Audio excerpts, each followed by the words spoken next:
Now I would like for you to think of a moment when a music has stopped you.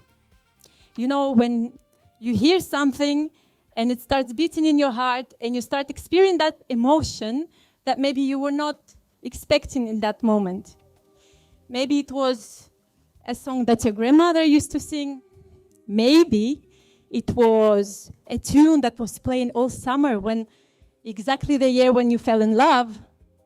Maybe it was a jazz group in the metro that was playing and it caught your attention. Or maybe, just maybe, an orchestra building up to the composition so powerful that you're not even sure, you have shivers on your arms and you're not even sure if the building is going to sustain that. We've all had that feeling, right? Every single person in this room. And the remarkable thing about music, actually, is that this is a language that it doesn't require a common language, a common history, a common belief, or even a common values. Music is probably the only thing that humans have invented that transcends all the differences and helps us find something that is common in all of us. And nowadays, something new is happening. Music can now be composed by a machine, right? So some might even say that that music also moves people, yeah? So that's exactly why we are here. What we're going to discuss is, does it matter who composed it? And can the music that is composed by the machine move us? We have gathered a great panel of the speakers, of people who have spent time thinking on these questions, probably more than any of us gathered together. And let me start reading their brief biographies so that you understand who is going to be talking today. First and foremost, we have Professor Martin Vetterli. Is one of the world's leading authorities on digital signal processing. Is a scientist whose work of wavelet theory underpins the audio and image compression technologies we use every day without even knowing it. He has taught in Columbia, Berkeley, Stanford, before becoming a full-time professor and president of EPFL. He is here tonight with us as a scientist, but also as someone with a clear and unambiguous conviction that human talent deserves to be protected and that we should be careful about what we normalize. Please welcome Martin Vetterli.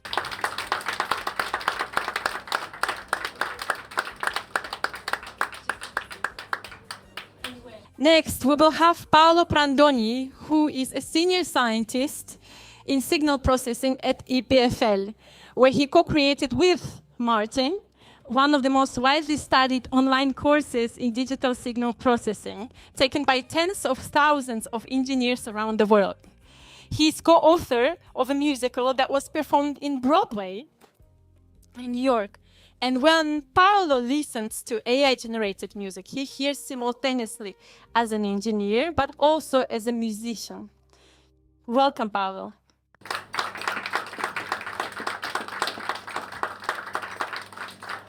Our third guest is Maxime Lear, who leads FinTech Ventures and a corporate venture arm of the Swiss Stock Exchange. And he is a VC investor and tenant in Zurich.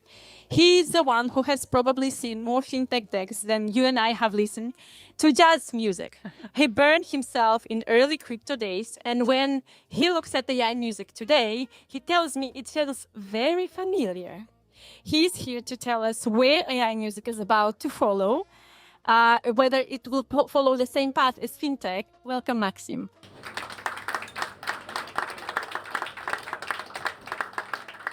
Our next panelist, Anna, is not yet here, but when she comes here, we will welcome her. And last but not least, we have Silvio. Silvio Buchmeier is a composer, orchestrator, and music curator based in Zurich, with credits across more than 70 projects in film, television, branding, and theater, including orchestration for Hollywood productions and original music for the Viva Frida Kahlo immersive exhibition that has been seen from more than 3 million people. He curates AI datasets for a Tokyo-based Newton, developing AI as hands-on musical instrument. He is also a saxophonist and jazz performer, and deliberately a sobering voice on what AI music companies are actually doing beneath the surface of promises. Please welcome Sylvie Buchmeier.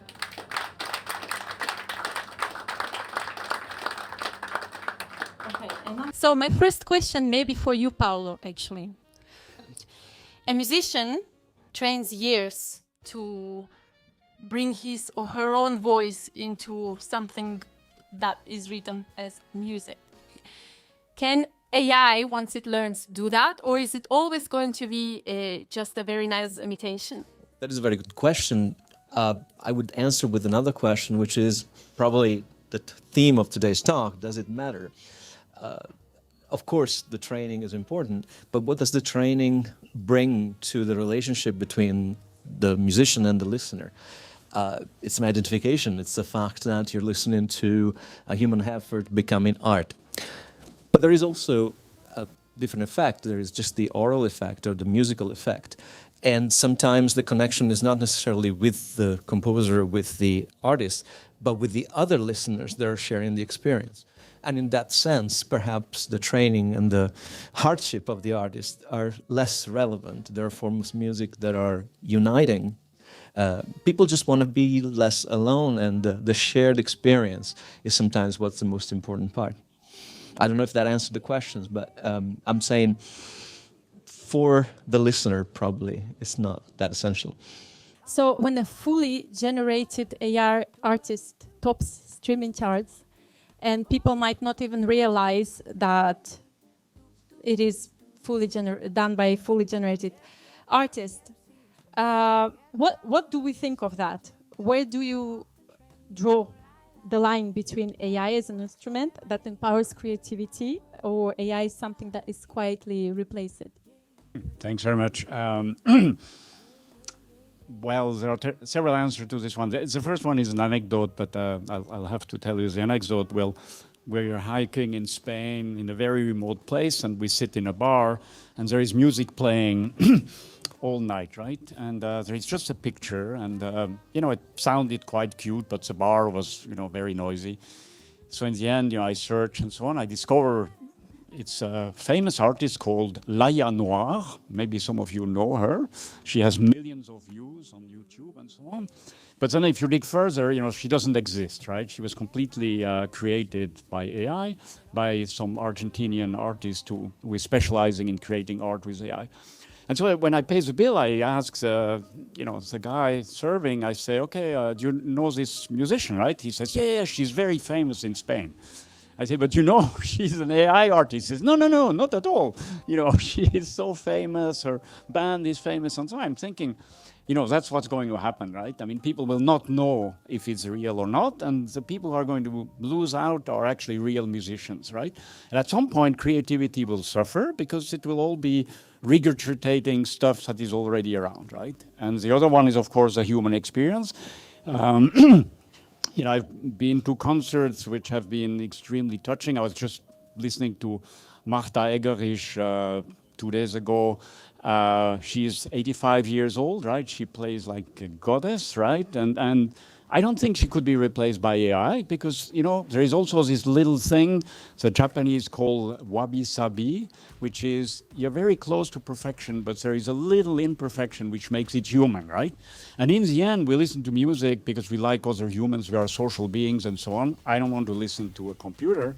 And and the computer would have not generated the Beatles that we know, right? It would have generated the Beatles of the early 60s, which was not very original, right? At some point, something clicked, and that's beyond what AI will do. Thank you so much. Maxime, maybe a question for you, actually. Fintech went from something distrusted, disruptive, I guess, then distrusted, right? And then now people use it every day. Do you see any parallels? And if such, what are they? Yes, absolutely. I mean, fintech, it's financial technology, right, had different waves. So maybe 15, 20 years ago, it was not imaginable that we use online banking on our phone or that we pay with our phones. But now it's very normal. So several things happened. So the first thing was actually having a nice use case, right? It was valuable to people, very convenient. And then it was very important that you can actually trust the process, that you can actually trust PayPal, Apple Pay, whatever, because regulation made sure everything is fine. And I think this layer is still missing in the AI music industry, so this will follow later on. And by today, big brands kind of ensure that everyone is using. I mean, my grandpa has a Revolut account, right? So it's completely normal today. So the brands kind of secure this. So I think these things will also come into the AI music space. So first, the use case, right? Right now, there are, I mean, at Deezer, it's a platform like Spotify, 75,000 songs are being submitted by AI like daily, 75,000 songs. And 80% of these songs are used for fraud. Basically, there are just some bot farms who are doing the streaming and taking the revenue away from real artists, right? So this layer, so this regulation and this trust layer is still missing a lot. And then some brands will obviously establish and provide use cases. Maybe these use cases are a bit more new, like individual music for individual locations, for your particular mood, or for such a use case that Anna, she's one of our portfolio companies, and has a very nice AI use case. And that brings me nicely maybe to introduce you, Anna, to you. So Anna Karcher is a licensed psychotherapist, researcher, saxophonist, and a co-founder and CEO of Mica AI, a Swiss health tech startup that listens to your body first and then generates music designed to regulate it. Calming when you're stressed, energizing you when you're fatigued, focusing when you need to concentrate. She also leads a prevention program at the Psychological Counseling Service of ETH Zurich and the University of Zurich.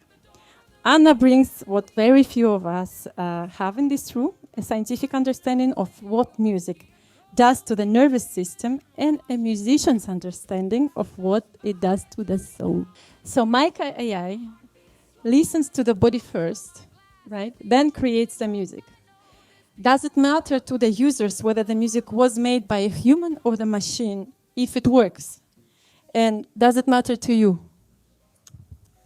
Yes, first of all, thank you so much for this very warm welcome, and sorry for being a little bit late. I came directly from the university and the students needed me, so I was really trying to make my quickest way here. Thank you. This is a great event, especially for Mica. So we're part of the 1080 program accelerator, and we're still in the research also. And we see, yes, it's so personal. People respond in a very personal way to music. So the same music that helps you to relax might agitate you, you know, and help me to sleep. So it's super personal. And for me personally, as I'm not a very good musician, but I love music. So when I put on a record, yes, it matters to me. I want to know who the author is. I want to know the history and everything behind it. So the art is there. So when I put a record on, or when I go to a concert, I went to see the Foo Fighters. I was a little bit disappointed, but it was an experience, right? And I think with Mica, what we're doing is not trying to compete with that, but rather to find a new way to understand music and to explore this huge universe of music. And so when you are waiting for your operation in the hospital, it's not so important for you who actually did this song, but what it does to you. So what we bring is the purpose to say, okay, this leads you there. So we help to guide you with the music, and experiencing music that brings you pleasure does not always mean that you go from A to B, but yeah, it depends. It's maybe up and down with the nervous system, and which is fun when you experience it as art, but it's not the direction that you can always choose from where to where. This is what we bring with Mica, this intelligence layer that helps you to understand your very personal response to the music at 11 a.m. Or maybe then after lunch it's different. So this is what we're exploring. Maybe just one sentence why we like them and would love to invest even more in them is because they took exactly a problem that has nothing to do with music, right? Mental health and health well-being, and then applied AI and music and trying to solve it. So these are the new use cases where AI music actually makes a lot of sense. Thank you indeed. Okay, Silvio, question to you then. You've worked at the frontiers of AI and sound, building tools, creating data sets, collaborating with Roland and others. What is your honest assessment of what companies like Suno are actually doing for music? I think companies like Suno are most of all confusing young people, unfortunately, as to what it means to create music and what it takes to really create. This is, to me, it's very unfortunate, but of course, like every generation has faced their own challenges with, new technology that the older generation has no clue about either. So, I think they will figure it out. But what we are doing at Newtone is very different. We're really creating a new type of musical instrument that is sure. It's based on generative AI algorithms and it's using various types of sounds to get there, which is mostly what I do at our company to curate the data sets. And to me, as a composer, this is really a new novel, a beautiful new creative challenge to not only then find use cases for our systems, but to also curate the sounds that go into it, which allows me to compose twice. And a little bit to what Martin said earlier about the Beatles. I think it's important to note, I don't want to go there too far because it can be like a strawman's arguments very quickly, but early Beatles to late Beatles, the reason why they broke up, as far as I understand, is that they could not reasonably perform their new music on stage. They were still touring and they were having crazy success with their old music, while Revolver, Sgt. Pepper's Lonely Night Club is all music that was created in the studio with the new tools that, became available, the new technologies that they, of course, also had access to. And it gifted us this beautiful new music that, it's inspiring people to this day. But at the time, it was born of a technological innovation.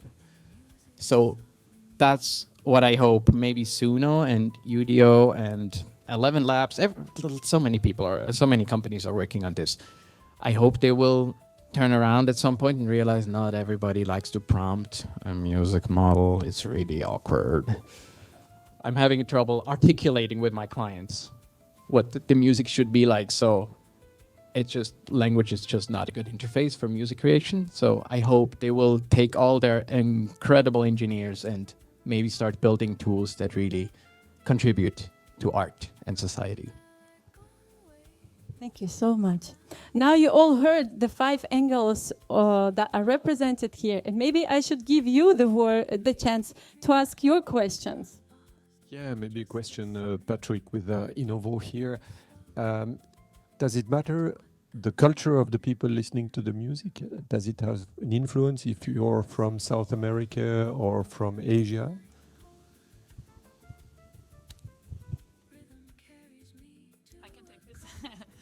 So from what we were measuring so far, we see that the cultural influence is very big.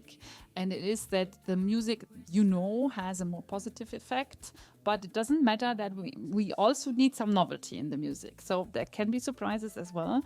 But yeah, there is cultural differences. And we have also a very diverse team at Mica. One of our software engineers, he's from Ethiopia, and he told me, look, I don't really listen to Taylor Swift or anything like that.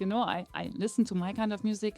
And we are also discussing a project in Hawaii, and there will be the Hawaiian music also integrated. We also want to integrate artists. It's not only AI music, but yes. So from my perspective, yes, it matters. But then it's also personal. So yes and no. Yeah, I have a question to Maxime.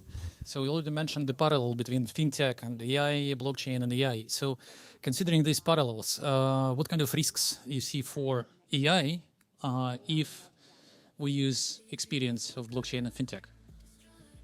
What can really affect industry in a negative way?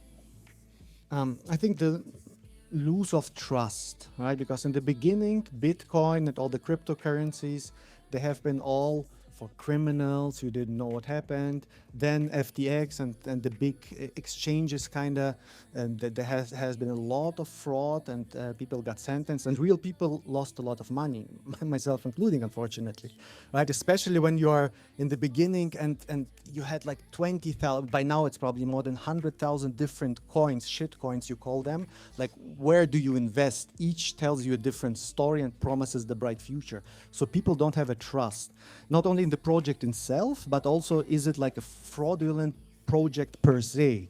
So if this kind of transfers towards the AI music, and there's also an ethical, I think, aspect. Who actually earns money when AI music is consumed? Where is the cash flow? This is super important for us also as investors, because we look at the infrastructure. And to create music, traditionally, you have so many different parties. Someone who's composing it, the voice, the publisher, the distributor. But with AI music, it's all based on some data, and we don't know who trained it, where does it originate from? So maybe, in short, it's the trust issue. If we don't manage to regulate it, make it transparent, then it will fail the use cases. Yeah, if I can comment on this one, right? If you look at what happened with the internet, with search engines, and now AI, is that essentially a few global players stole everything from the internet. I mean, we can call it what it is, right? And sell it back to us as intelligence. It's a great business model for them, right? It's a terrible business model for the media industry worldwide. You look at what happened to free press. It will be a terrible thing for the music industry, for creators and so on, because the same players are going to, cream out the big money, right? And the whole issue about the copyright has not been settled, right? On publications, which is something that is dear to my heart, there is a Fair Use Act. But if you look at the Fair Use Act in the US, it means, you can scan the internet and you can sell it back to the users. And I don't think that's the right model. And this will happen to music. And the AI-generated music is probably following the exact same business model, which I'm sorry to say is not going to be good neither for musicians, nor for the public, nor for creativity. Unless it's well regulated, right? Can I express a contrarian opinion? I mean, perhaps it's the form in which we conceive copyright today that has to be updated. I mean, this is a pretty recent idea, the idea of copyright. It was born out of the printing press. Before, copying a book was actually a noble act. It would preserve the information. Now, of course, the means change, and we have to change a bit the way we interpret intellectual property, simply because the accessibility methods are different, but the information remains, a product of humanity. So maybe the industry will suffer, but I don't think that the people necessarily will be shortchanged. Well, if the income were shared with the people. Well, that's the idea of reforming the copyright laws, in which, a bit like a universal revenue for everyone, right? So actually, if you look at the experience of the music industry, we have Spotify is a nice case, right? What happened with Spotify? They were trying to create the biggest library of music accessible for anyone, everyone, from anywhere for free, right? Back then, they were fighting with the Pirate Bay, right? So they were struggling to find business model. Finally, they found business model because they spent a lot of time and effort speaking with labels, trying to make a deal with labels. Finally, they got into the point collaborating with labels. So don't you think that it will be something similar, where companies like Suno will make a deal with Sony Music, just simply paying them for accessing the databases and then sharing back to the artists who contributed to create those databases? Would it be a good solution, or you see some problems with this kind of solutions? I think you're talking about a very important distinction there. We're talking about generative AI on the one hand, and it's being used by the creators of music or in distribution. And I think those two need to be untangled in this conversation, because like what you are building, what maybe some like study music on a loop YouTube stations are doing to people, like this is a different type of to use music, to distribute it. And I think there's a role for AI to play there, just because it makes it more accessible in certain cases. And yes, some people don't care who wrote the beat that they are studying to, because it's just, you know, music in the background. Maybe they're going to switch to like a stream of just beautiful like water running down a mountain next, just, you know, to stay calm. And hopefully the licensing models will adapt to that. I mean, Stability AI has already done it. 11 Labs is doing it. They are training their models exclusively on licensed material. Google, latest I've heard, their efforts, which are excellent, by the way. I love what they're building with Magenta, and a lot of it is open source as well. Beautiful work. I'm very excited about it. Apparently, they trained a lot of their paid model on just YouTube in general, which is not cool. But eventually, I think these algorithms will need fresh perspectives in the data, because it can only be derivative of what it was trained on, at least for now.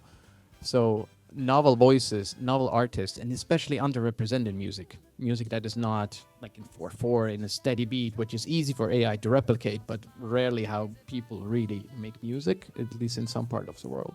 All of that is underrepresented, and it will need to be added. So at some point, maybe they're coming back to the catalogs. Hey, we need more of this, more of that. It's like, well, I know this guy, you know, down in Chile, but he's really expensive. They're like, yeah, just bring him. We need it for our data, hopefully.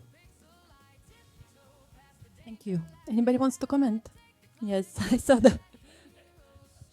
Yeah, at the end of the day, it's a question of business model, right? And I think Spotify and the other distributors are not known to have increased revenues for musicians, except for very few. I mean, we looked at the data last year in quite detail, and it's a long-tail distribution, right, as you probably know.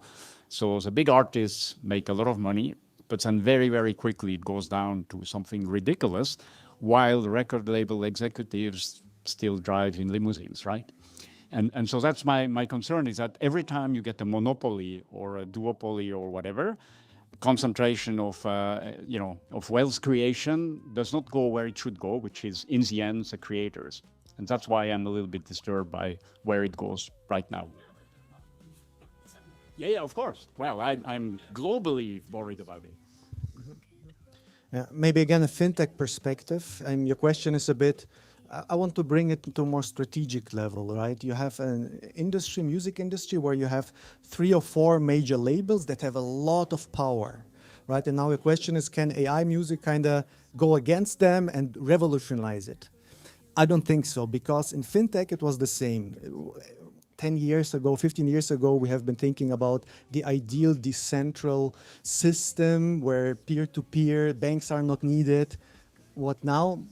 I mean, banks are still there, they are still super powerful, and they're using the technology, they are cooperating together, but it's just, yeah, I don't think there's a chance of completely abandoning the traditional incumbent players. Too much power, too greedy. I want to touch the ethical part of inheritance in AI music.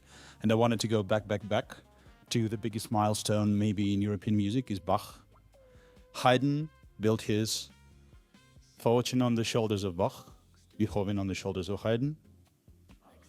Those were after and after and after. What is the difference between then and now?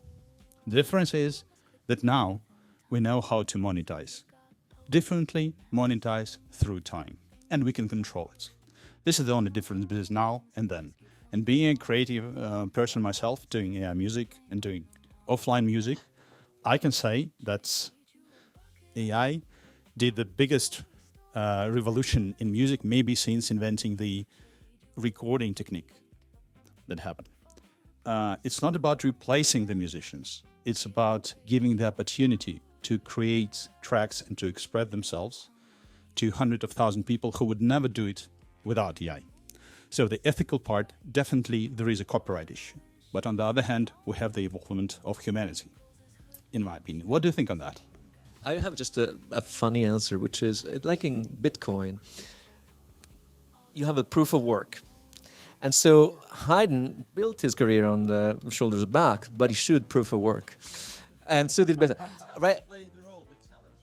Oh, yeah, but it worked for that. It just didn't sit there and say, "Hey, I saw this beautiful Instagram reel where like there's this guy, it's dated in 2046, and maybe you've seen it, and he gets this electric guitar in his hands and say, "Oh, cool! My grandfather said that he used to make music with this," and then he looks at the guitar and says, "Make me some lo-fi beats," and that's the lack of proof of work, and that's what's suspicious, I think. But that's just a joke. Yeah, maybe from my side, I think now more and more people can create music super individual, maybe much better than anything before. But we as humanity, I don't think we have actually the capability of listening and determining. Like, look, 75,000 songs every day at Deezer. Right? Who is determining?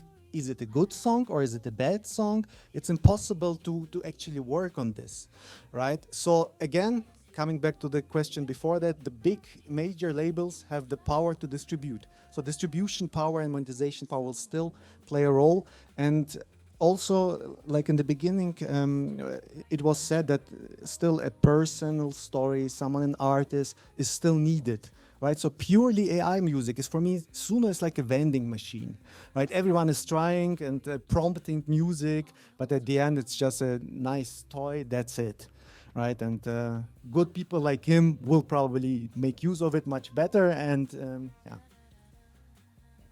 Yeah, I can only agree to that. And to also look at artists perform live on stage, like jazz musicians together. This is something you can't ever replace, and you shouldn't. And this is also not what Maika tries to do. We just want to bring it to more people, to help people with music therapy that regulates the nervous system.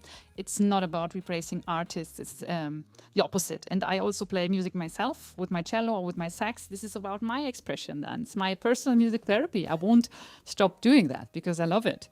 And so I think it's not this or the other, it's how can they work together. And we also do need actually humans to look at the quality of the music, to control that. We need that.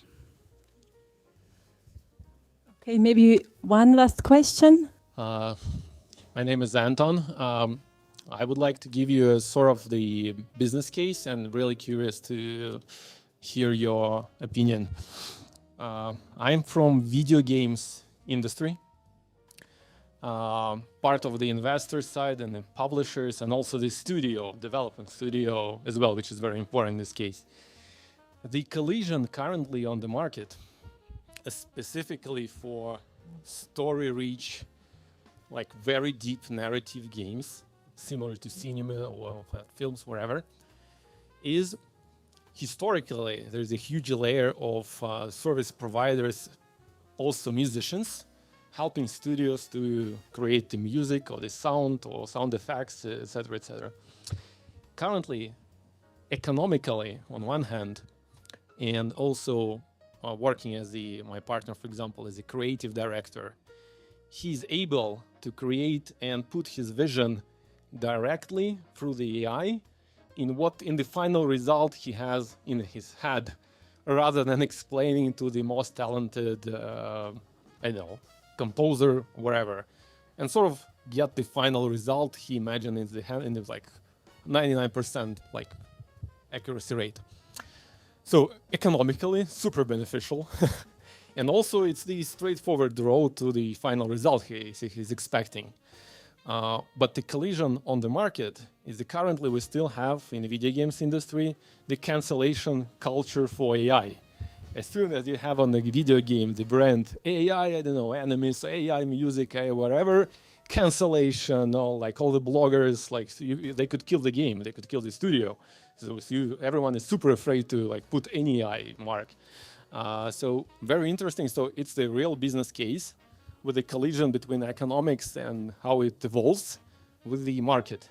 So very interesting to just to hear your opinion, like any feedback on that. I think that's at least on the music side of the creative, all the creation that goes into a video game.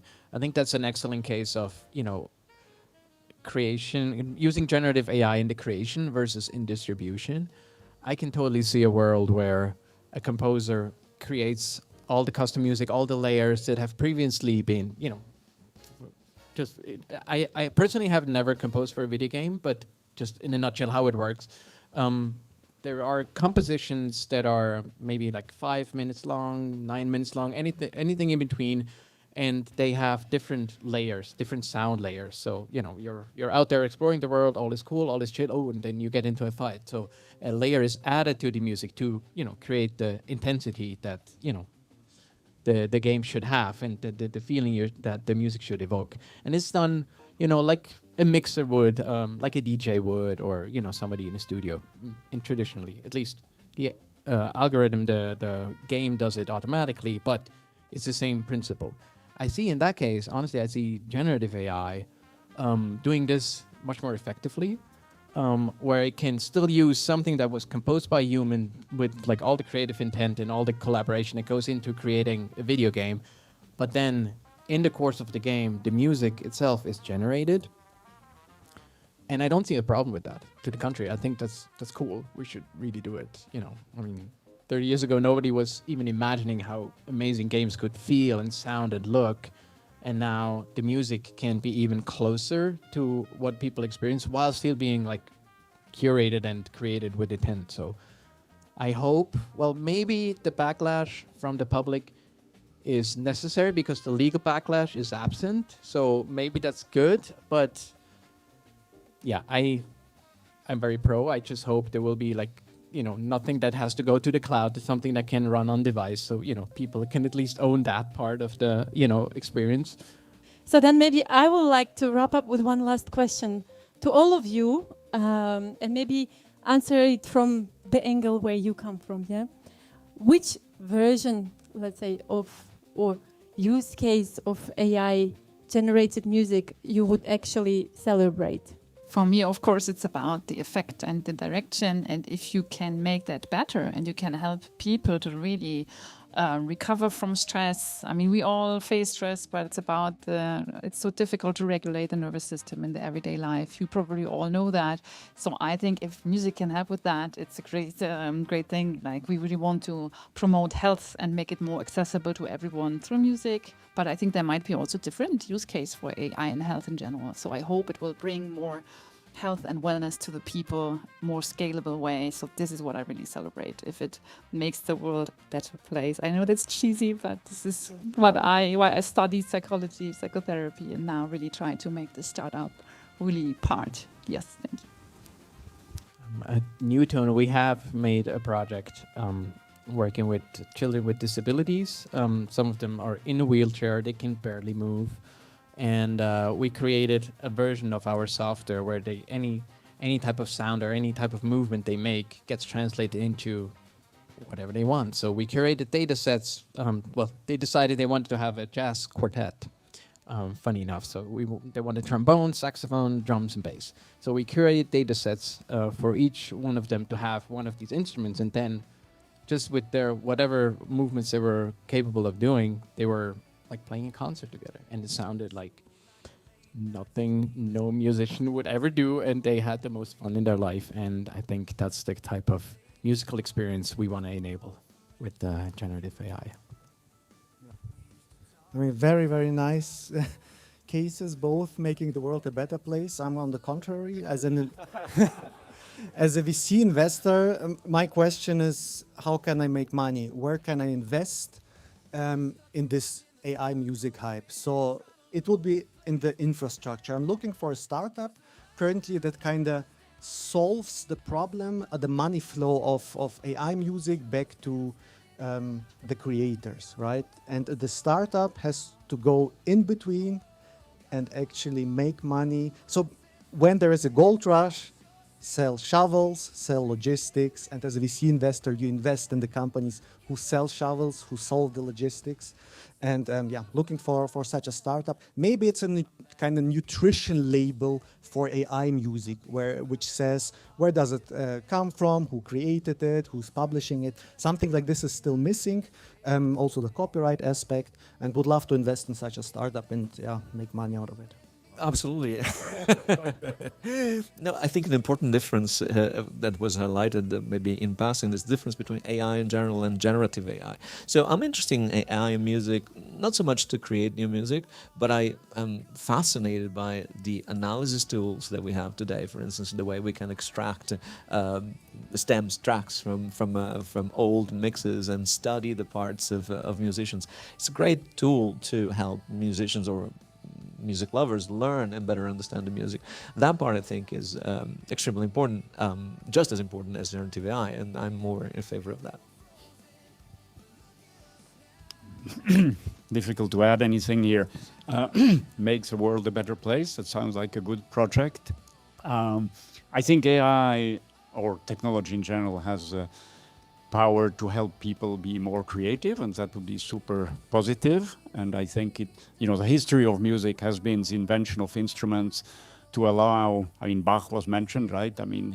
He changed music notation, right, to be more creative in some sense. So there is a long history actually of using, technology to make better music. So that's fantastic. And if people have access to these tools and can be creative for their own enjoyment or for the mass market, that's all good. What I'm worried about is that the business model of the people who distribute these tools is very simple. It's addiction, right?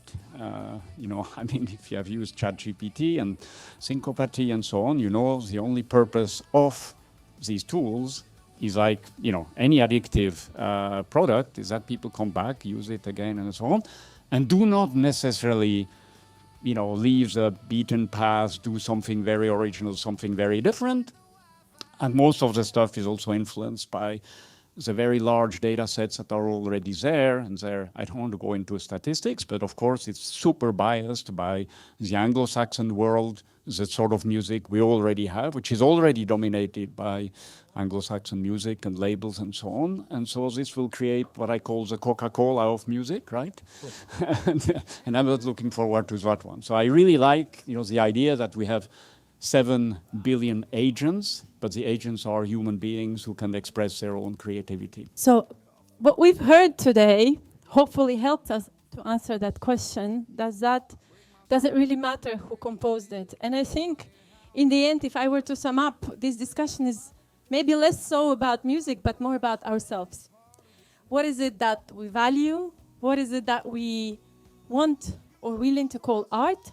What is it that we are willing to preserve or let go in the name of progress? Thank you to all the panelists for your very insightful views. And I'm sure that a lot of people want to continue discussing with you. And thank you to everybody for being here with us. AI Love Jazz is giving the stage precisely to these conversations. I think it would be really a pity if that conversations happen in boardrooms or in courtrooms, but not in the rooms with musicians and people who appreciate good music. So thank you so much. It's happening in Montreux today, and the conversation is going and the music as well.